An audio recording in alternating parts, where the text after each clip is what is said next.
queen's gambit declined, queen's counter gambit, sorry. So, and book version that this is shorter and newer.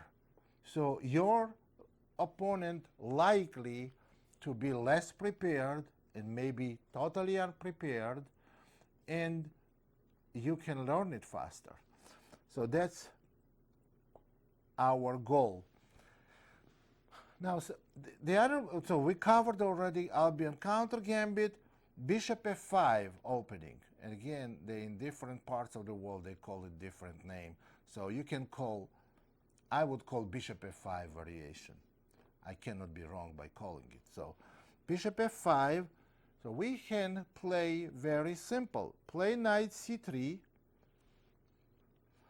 and when your opponent plays e6, you don't have to go queen b3 and try to win pawn on b7 and quickly kill him, because that's what black wants you to do. We can go knight c3 on e6. That's what black wants you to do. They want you to go queen b3, and then they go knight c6, queen takes b7, knight b4. It's very complicated, and you are very, very unlikely to get this position. I never had it in my life in a tournament game, and I played quite a few tournaments. So I've had it sometimes in a blitz games, but never in a tournament game. Well, here is the shortest way to learn this opening. Bishop f5, you can go knight c3, right?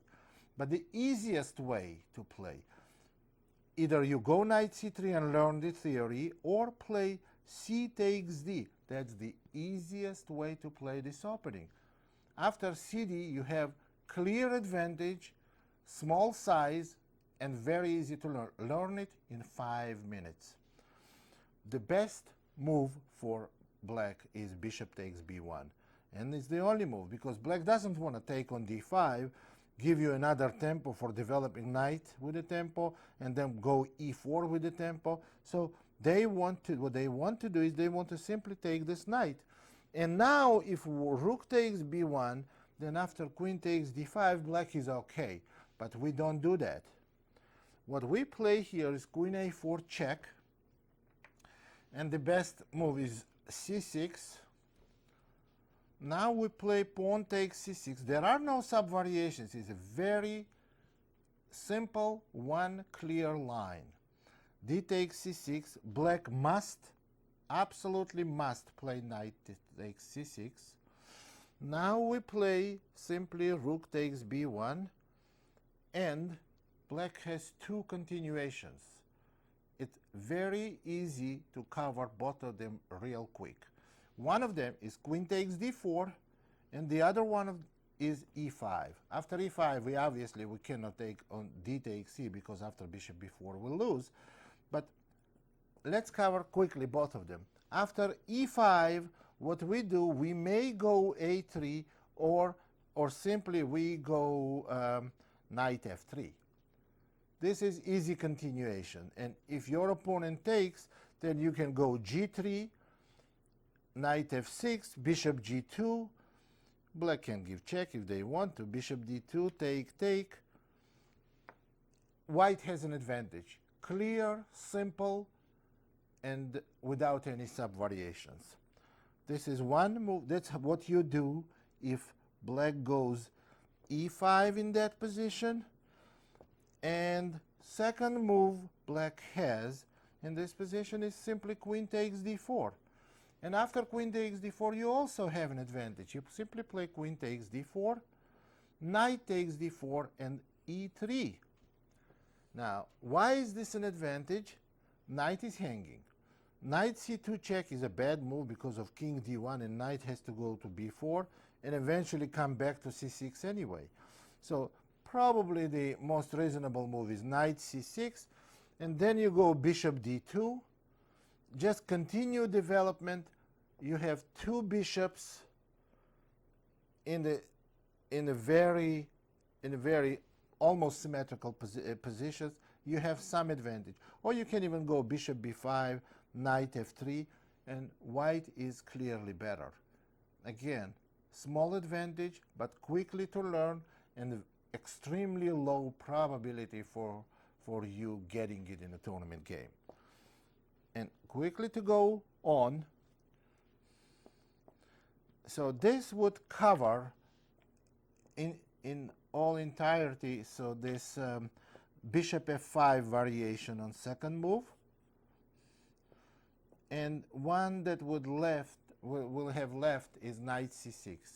Now, what I would recommend you, not the main variation in this opening, but it's a main in the way that you get, or the simple variation in the way that you get quickly, you get very comfortable position with a clear plan.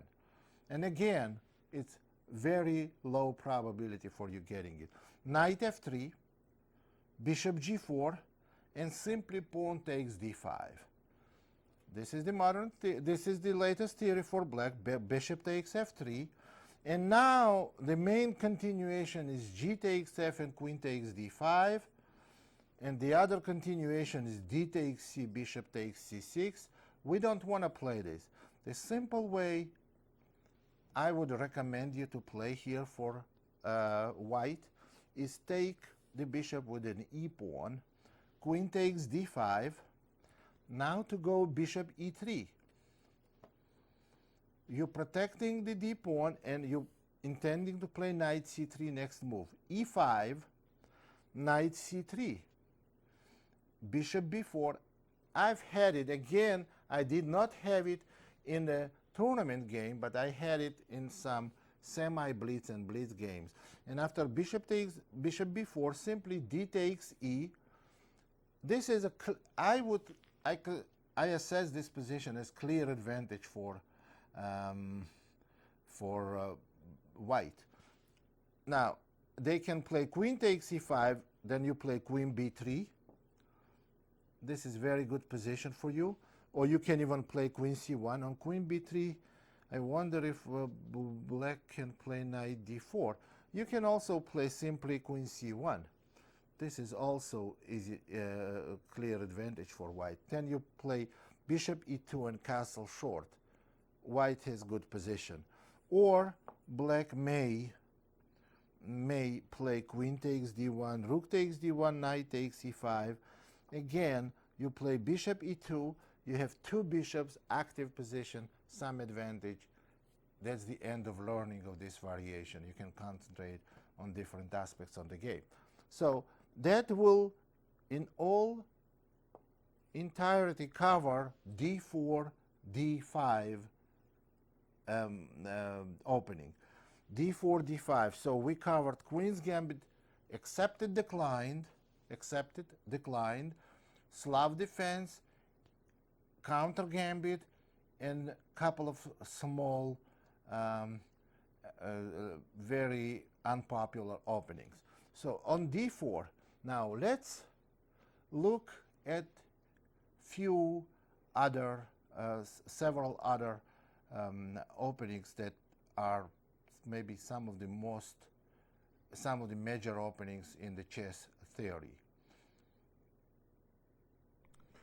Okay, let's go with the King's Indian defense. This is one of the most complicated and most difficult opening to learn for either side in chess.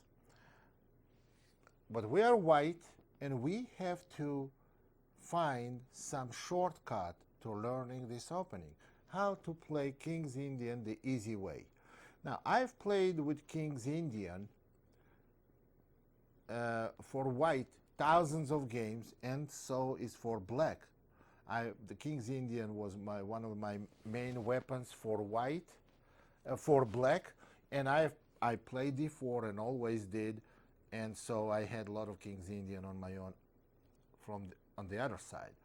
So there is only one continuation which I still play, even though I know the modern theory of this opening, that I specifically like, and it suits perfectly to any of you who tries to learn King's Indian the easy way. Here, the variation I am suggesting. d4 knight f6, c4 g6,